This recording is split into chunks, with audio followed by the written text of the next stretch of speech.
Para os clássicos, para os inovadores, para toda a família, para um só, para os que se esforçam, para quem se refresca, para os que amam praia, para os que amam serra, para os que vão e os que voltam, para quem curte academia, para quem quer opção, para quem quer sair do comum, para os solteiros, para os casais, para os filhos, para os que pensam no futuro dos filhos, para quem bebe da fruta, para quem bebe da nuvem, para os brasileiros de todo lugar, para todos.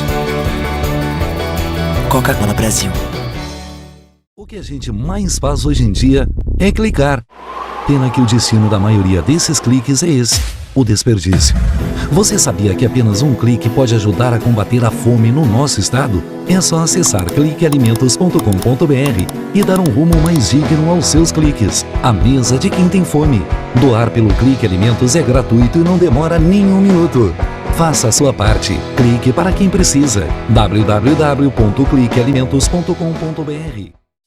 Há 50 anos, o CERS trabalha na geração de oportunidades de aprendizagem e de estágio para que milhares de jovens possam transformar suas trajetórias em histórias de sucesso. Já são mais de 1.800.000 jovens beneficiados em programas de estágio e aprendizagem. 50 mil empresas parceiras renovando ideias, estruturas e processos com a energia e criatividade da juventude. O CERS acredita no desenvolvimento humano, social e profissional, visando a construção de uma sociedade mais justa e com oportunidades para todos. Conheça mais sobre todos os programas do CIEE. CIEE 50 anos, uma história de infinitas oportunidades.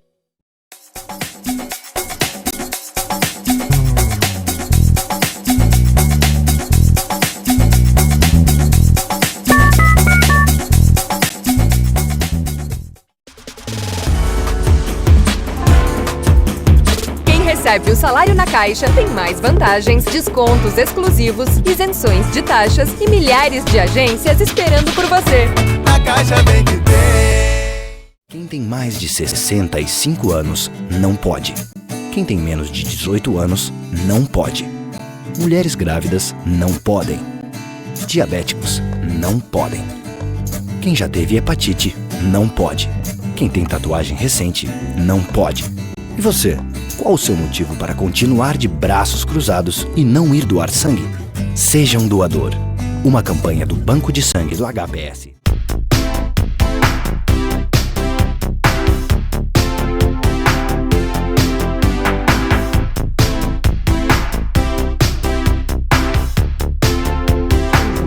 Mais um programa especial, diretamente aqui, Milo Franz, Medicina Reprodutiva, na Avenida Milo Peçanha, 1221, 10º andar, e com a grande satisfação estamos recebendo novamente dentro do programa a ginecologista doutora Simone Machello, que participa conosco aqui para trazer algumas informações muito importantes.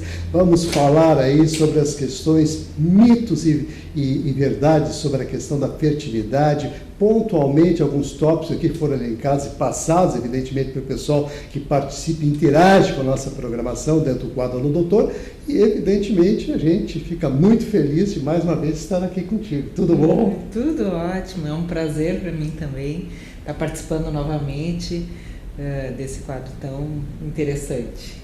Tomara que a gente... E a gente contribui, é claro, né? Tem o aspecto de utilidade pública, que é o esclarecimento, né? As pessoas aí que realmente se preocupam muito com as questões da saúde, e as questões, evidentemente, que são lançadas, elas têm que ter uma resposta, têm que ser elucidadas, né? E nesse aspecto eu vou partir aqui para a primeira situação, mito e verdades aqui. Quem menstrua muito cedo ou muito tarde, tem dificuldade em engravidar?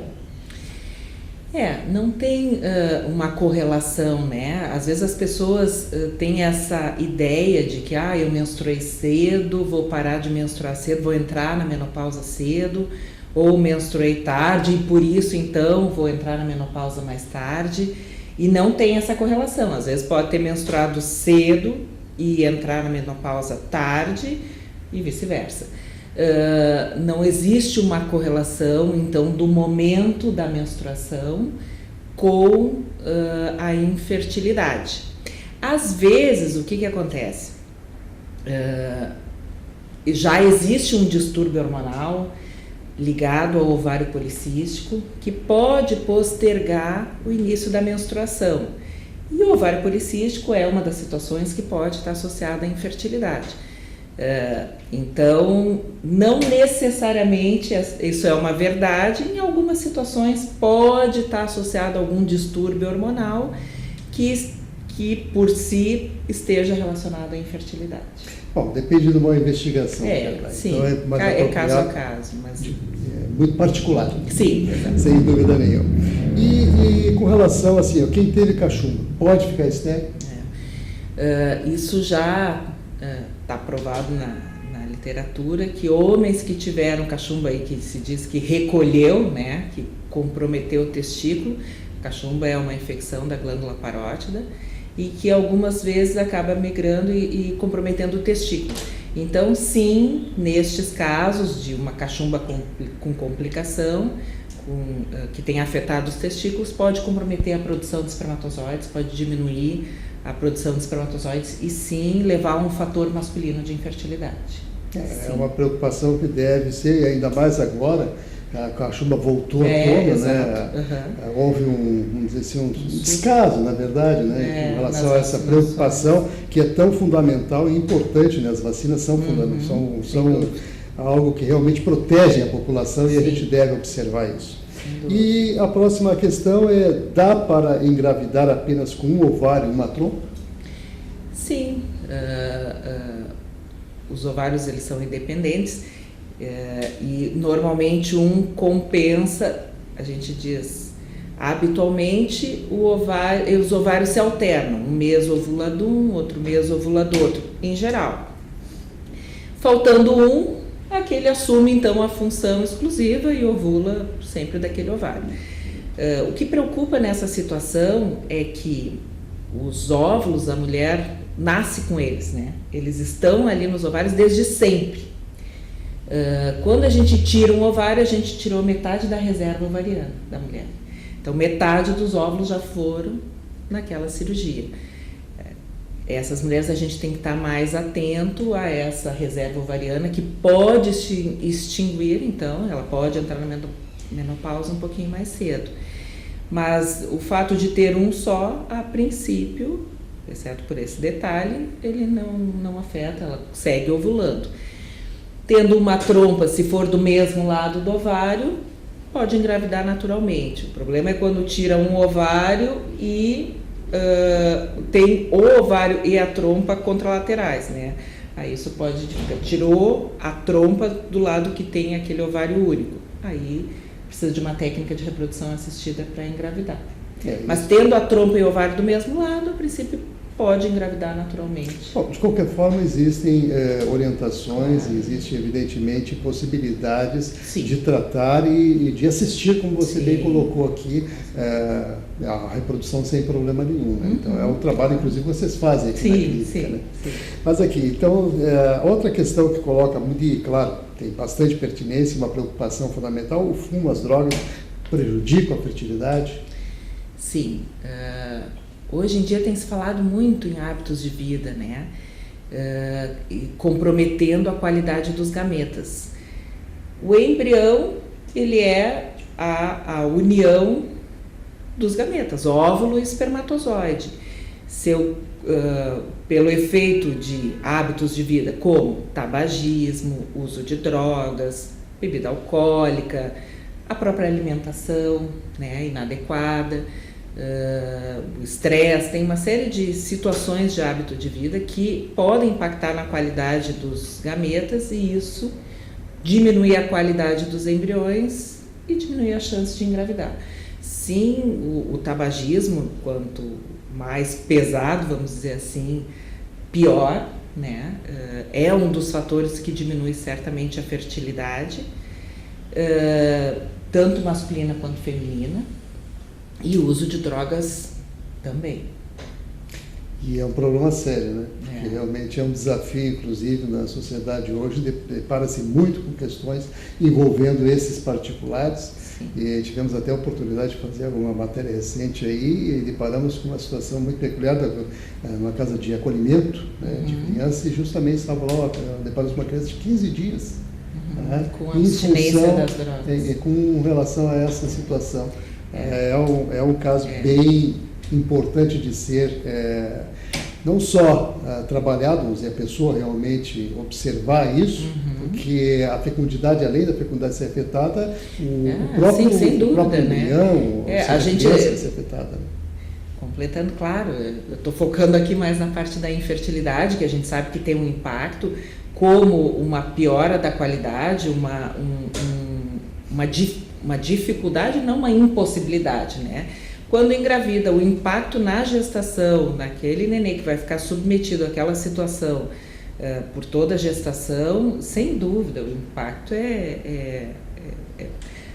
desde risco de morte fetal intraútero, restrição de crescimento intraútero, trabalho de parto prematuro e essas complicações pós-nascimento, né, as crises de abstinência que a criança, então recém-nascida, passa por falta da droga.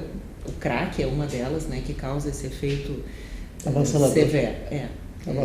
É muito triste, sem dúvida. Vamos passar para a próxima questão aqui. Mulheres que se exercitam demais, né? Ficam estéreis? O excesso do exercício físico, os atletas de alta performance, né, aquelas pessoas que têm uma rotina de exercício muito intensa, elas podem levar a um distúrbio hormonal que pode impactar, sim, na fertilidade. Causa o que a gente chama de uma amenorreia hipotalâmica. Causa um bloqueio a nível do sistema nervoso central, com parada da estimulação hormonal, e é como se ela estivesse numa menopausa, mais ou menos. Então, sim, os atletas com excesso de exercício físico podem ter esse impacto hormonal e levar à infertilidade. Muito bem. Vamos para a próxima questão aqui, que é relativa também à doença, que é o diabetes, né? Interfere na fertilidade? O diabetes, ele pode impactar, ele em geral vem associado, é difícil, a não ser o diabetes tipo 1, né? O período reprodutivo, a gente acaba se deparando mais com pacientes que têm diabetes tipo 1, né? Porque o diabetes tipo 2, aquele que é não insulino dependente, em geral vem numa fase um pouquinho mais tarde, então não é um achado que a gente veja muito seguido, assim. Pode estar relacionado quando dentro de contextos, por exemplo, ele leva a uma vasculopatia, às vezes, né? Se é um diabetes muito precoce, mal controlado, pode levar a uma vasculopatia que acaba levando a uma impotência nos homens e algumas situações nesse sentido, mas não necessariamente ele está associado, a não ser pacientes que têm já uma síndrome metabólica, que é um conjunto, né, de alterações como diabetes, dislipidemia, aumento da pressão, obesidade, etc. Então, dependendo do grau de morbidade, né, da doença, pode sim ter um impacto negativo na função gonadal, seja ovariana e testicular, e às vezes de potência, né, masculina. E é sempre uma grande preocupação na gestação, né? Também, quando elas conseguem engravidar, é uma gestação com maiores riscos, que requer mais cuidados, também tem que ser muito bem controlada, porque está associada também a casos de morte fetal, intraútero, às vezes um feto que se desenvolve, o que a gente chama de um crescimento exagerado, um macrossômico, que pode ter um impacto também no parto. Enfim, então são considerações, sempre é uma situação que a gente requer um cuidado maior, tanto no pré quanto no pós-concepção, né? Muito bem. Doutora Simone, eu gostaria que a gente observasse também, aproveitando o gancho, você falou em obesidade. E a obesidade hoje está pesando muito no país, embora a redundância, né? Mas é algo que realmente está impactando, inclusive. E nesse aspecto, a questão da obesidade também, há prejuízo no que se dá da fertilidade? Coincidente com a tua pergunta, agora em junho teve o Congresso Europeu de Reprodução Assistida, foi na Áustria, e eles sempre escolhem um assunto para fazer a palestra de abertura do Congresso. E esse assunto, essa pessoa que vai dar a palestra, então, em geral, vem do artigo mais comentado, mais acessado do último ano, dentro da área de reprodução. E esse ano, a palestra que abriu o Congresso foi justamente neste assunto, o impacto da nutrição na reprodução. A autora da palestra, a palestrante, então, uma australiana, ela é autora de um trabalho que analisou 6.000 gestantes e fez um recordatório alimentar dessas, né? E conforme essa avaliação se viu o impacto, quanto tempo demoraram para engravidar e desfechos na gestação, como trabalho de parto prematuro, desenvolvimento de pré-eclâmpsia, diabetes, essas coisas. E separou por grupos, aquelas que se alimentavam, então, vamos dizer, de uma forma mais adequada, com um consumo adequado de frutas, de verduras, enfim, e aquelas com mais fast food. E o grupo fast food demorou mais tempo para engravidar e teve mais desfechos negativos na gestação.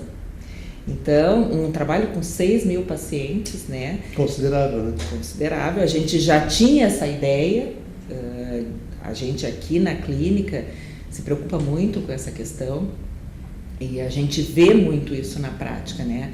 Quando o casal, às vezes,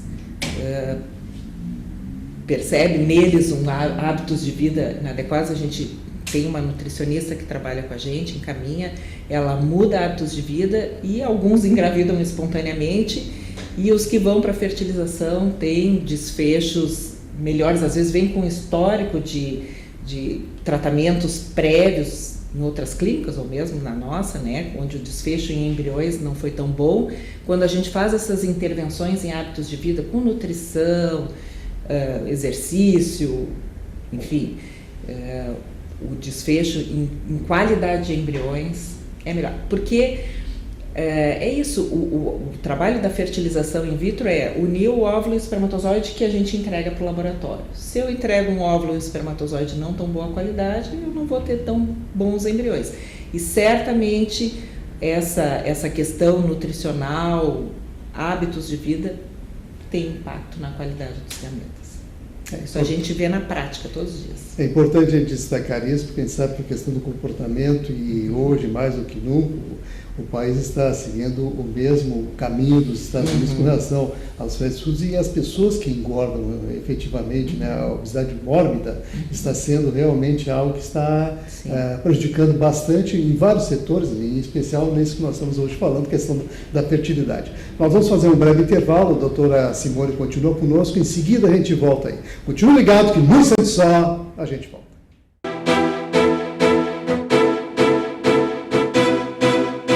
O que a gente mais faz hoje em dia é clicar. Pena que o destino da maioria desses cliques é esse, o desperdício. Você sabia que apenas um clique pode ajudar a combater a fome no nosso estado? É só acessar cliquealimentos.com.br e dar um rumo mais digno aos seus cliques. A mesa de quem tem fome. Doar pelo Clique Alimentos é gratuito e não demora nem um minuto. Faça a sua parte. Clique para quem precisa. www.cliquealimentos.com.br.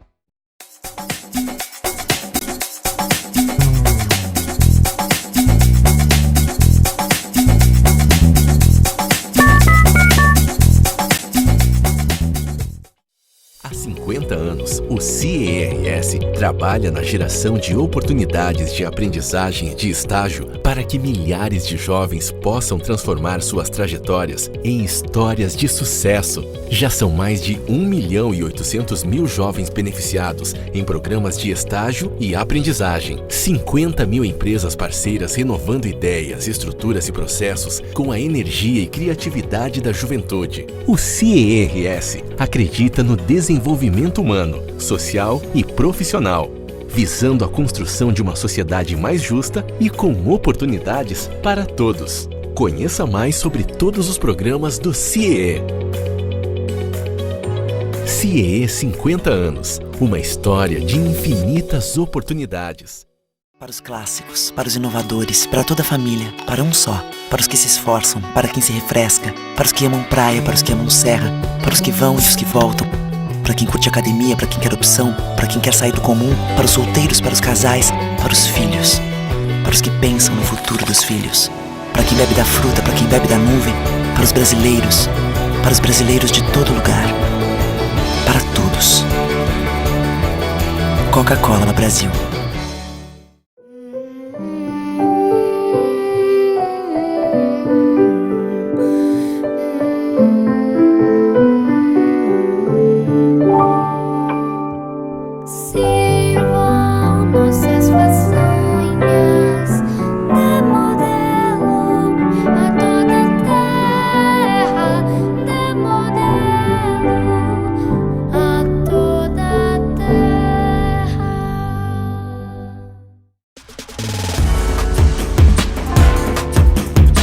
Recebe o salário na Caixa, tem mais vantagens, descontos exclusivos, isenções de taxas e milhares de agências esperando por você. A Caixa vem que tem.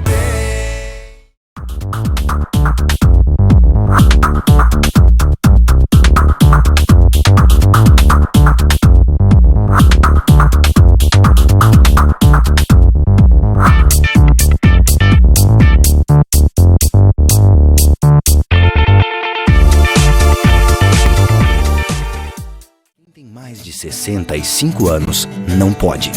Quem tem menos de 18 anos não pode. Mulheres grávidas não podem. Diabéticos não podem. Quem já teve hepatite não pode. Quem tem tatuagem recente não pode. E você, qual o seu motivo para continuar de braços cruzados e não ir doar sangue? Seja um doador. Uma campanha do Banco de Sangue do HPS.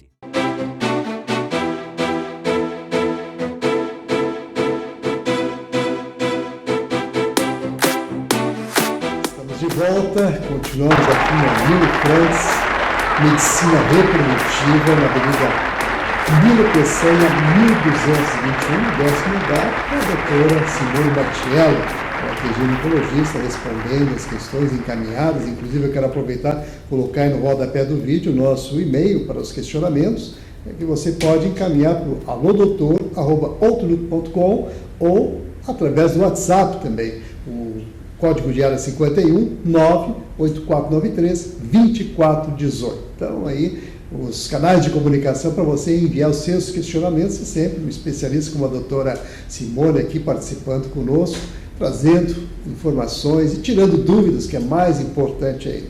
E por falar em dúvidas, nós temos as questões das doações de óvulos, espermos sêmios, no caso, né? Que é o trabalho que vocês direcionam aqui, e eu gostaria de falar como funciona isso, que efetivamente traz em termos de na reprodução, traz em termos de resultado. Tá. Esse, eu diria, nos últimos anos, acho que é o tratamento que mais cresce. Por quê?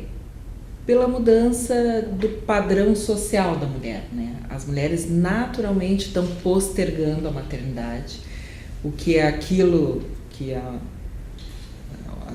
umas 2 gerações atrás acontecia, em geral lá por volta dos 20, 30 anos de idade. Agora as mulheres postergaram. A maternidade hoje ela não se encaixa, né, nessa fase ali dos 20 e pouquinhos anos. Ela ficou melhor depois dos 30, para algumas depois dos 35 e para algumas até depois dos 40.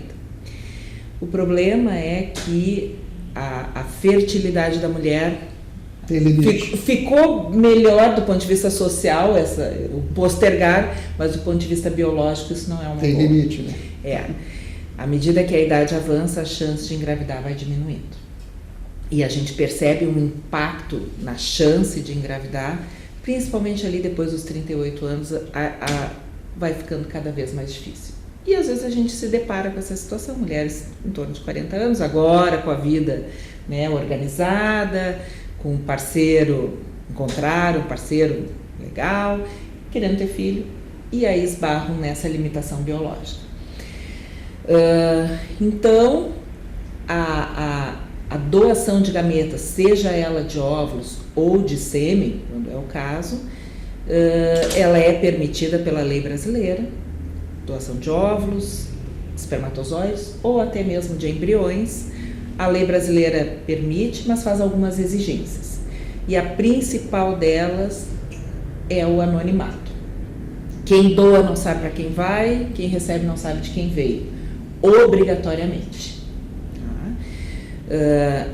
Em relação a óvulos, a gente não tem... Agora está entrando um banco de óvulos na Espanha, tá? Que está entrando no mercado como um banco de óvulos, onde a gente encomenda, né, pelo perfil da paciente e então eles enviam os óvulos. Mas aqui no Brasil a gente ainda não tem um banco de óvulos. A gente conta com pacientes que, quando vêm para mulheres jovens, com menos de 35 anos, que vêm para fazer o tratamento e que às vezes não tem a condição financeira, então uma forma de reduzir o custo do tratamento dela é se ela compartilhar os óvulos dela. Ela, obviamente, tem que aceitar essa situação, né? Tem que querer participar desse tratamento como uma doadora compartilhada. Ela, no momento que primeiro ponto de corte é a idade, segundo, ela aceitar. E aí começa uma série de exames onde ela vai ser avaliada para ver se ela pode ser uma doadora. No momento que ela é aprovada, ela entra então para esse tratamento. Os óvulos que foram coletados dela, metade ficam para ela e metade ela vai doar para alguém que ela não sabe quem. E nunca vai saber, tá? Então, o sêmen já é diferente. O sêmen, temos banco de sêmen no Brasil, se faz a encomenda, a paciente entra no site do banco, tem ali os critérios de perfil, né? Altura, peso, cor dos olhos, cor da pele, cor do cabelo, enfim, as características físicas, e se seleciona o doador e tipagem sanguínea e se encomenda o sêmen. E embriões são embriões excedentes de casais que fizeram tratamento de reprodução assistida, tiveram a sua prole desejada e sobraram embriões. E eles, então, aceitam, obviamente também, tem que ser uma escolha do casal doar para outros casais, eles têm que assinar um termo doando, registrar em cartório. E então, neste caso, quando eles doam, esses embriões entram para doação, tá? Essas são as possibilidades que a gente tem e que acaba viabilizando a gestação para mulheres que já não têm óvulos ou não têm óvulos de boa qualidade, para homens que por algum motivo são azoospermicos, para produções independentes, né? Mulheres que não têm parceiro e que querem ter filho, então usam um sêmen de banco, ou aqueles casais que então optam pela escolha do embrião doado. Muito bem, então são vários aspectos a serem considerados, evidentemente. Sim. Sempre com aquela consciência maior, né, da responsabilidade que assume cada um. Claro. É importante a gente destacar isso. Doutora Simone, nós temos aí um caso muito recente da questão de embriões, sim, troca de embriões que aconteceu, sim, nos Estados Unidos, com um casal asiático que chamou mais atenção ainda. Sim. Então, são entre 3 casais, na verdade, né, que o fato ocorreu. E eu gostaria, então, de entrar nesse aspecto, né, a possibilidade de acontecer esse tipo de coisa, porque isso é algo que realmente chama muita atenção. Sim. Isso realmente é muito intrigante. Uma notícia dessas traz um impacto para as pacientes, assim, avassalador, né? Porque a gente lida com uma preciosidade, né? Um desejo imenso daquele casal de ter um filho, e eles estão entregando ali os óvulos, o espermatozoide, né, do casal, estão deixando sob cuidado os embriões e vêm buscar os embriões. E sempre fica, né, no imaginário, naquela coisa, será que não vão trocar? Será que não vai acontecer? Então as pessoas naturalmente têm medo, né? As mulheres, quando ganham o nenê, já tem medo que troquem o nenê na maternidade, isso que tá quase sempre junto ali, elas ficam com essa coisa. Imagina quando elas não estão o tempo todo junto, tá ali, né, os cuidados. Então elas naturalmente, os casais já têm esse medo. Quando sai uma notícia dessas, é uma bomba, né? Então, assim, Cláudia, isso é impossível com os cuidados que têm que ser tomados. Os protocolos. Os protocolos tem uma série de mecanismos de proteção que a clínica tem que tomar, né? Então, tem uma série de checagens para que isso não aconteça. Isso não tem como acontecer. O Brasil, eu acho que é o país, por incrível que pareça, né, com todas as dificuldades que a gente tem, é o país que eu acho onde as coisas funcionam muito bem nesse sentido. Tem uma checagem da Anvisa, a Anvisa fiscaliza as clínicas de reprodução e fiscaliza severamente, assim, para justamente checar esses critérios de proteção dos casais para que uma situação dessas não aconteça, tá? E eu posso te assegurar que não existe a possibilidade aqui de que uma situação dessa aconteça.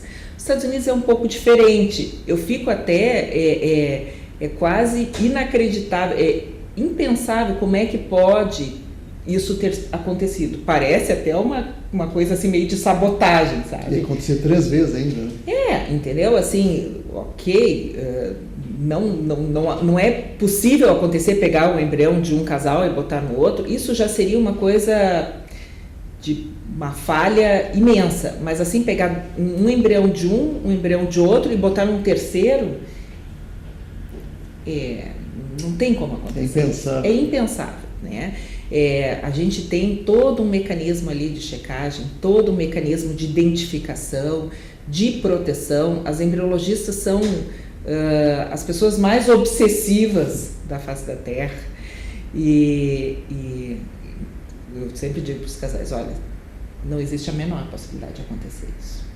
Que bom que a gente abriu a nossa câmera aqui para trazer assunto de tal relevância, porque na verdade isso afronta uma série de situações, de preocupações, como você bem colocou aqui, que realmente requerem da pessoa e do próprio laboratório em si, a responsabilidade maior nesse aspecto, como disse, é depositado ali algo muito precioso. Imagina, então, sem dúvida.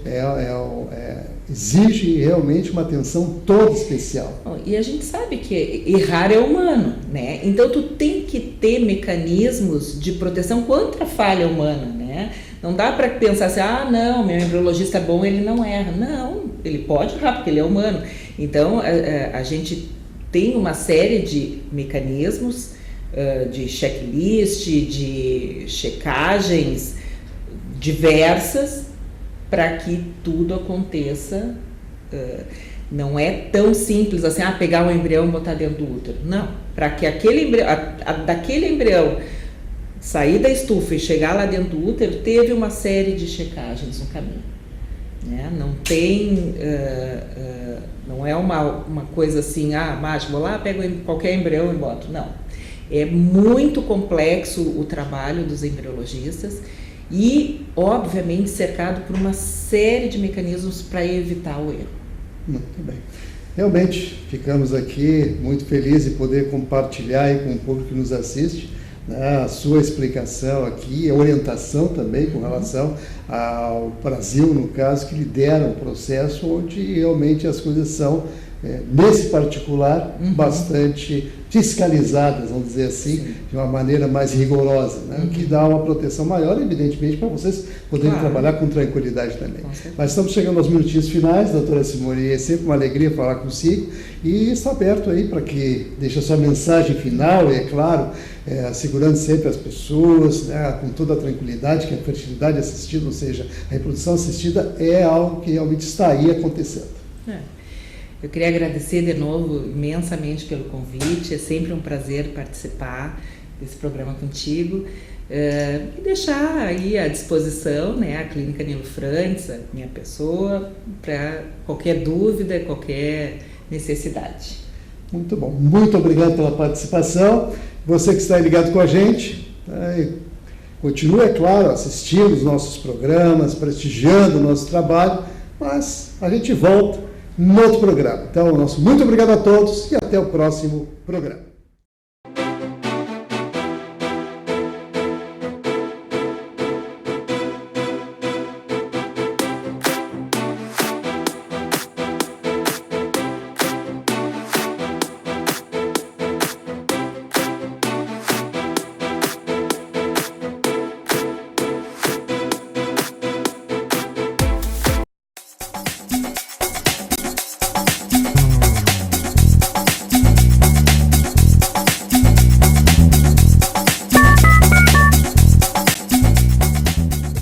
Para os clássicos, para os inovadores, para toda a família, para um só, para os que se esforçam, para quem se refresca, para os que amam praia, para os que amam serra, para os que vão e os que voltam, para quem curte academia, para quem quer opção, para quem quer sair do comum, para os solteiros, para os casais, para os filhos, para os que pensam no futuro dos filhos, para quem bebe da fruta, para quem bebe da nuvem, para os brasileiros de todo lugar, para todos. Coca-Cola Brasil.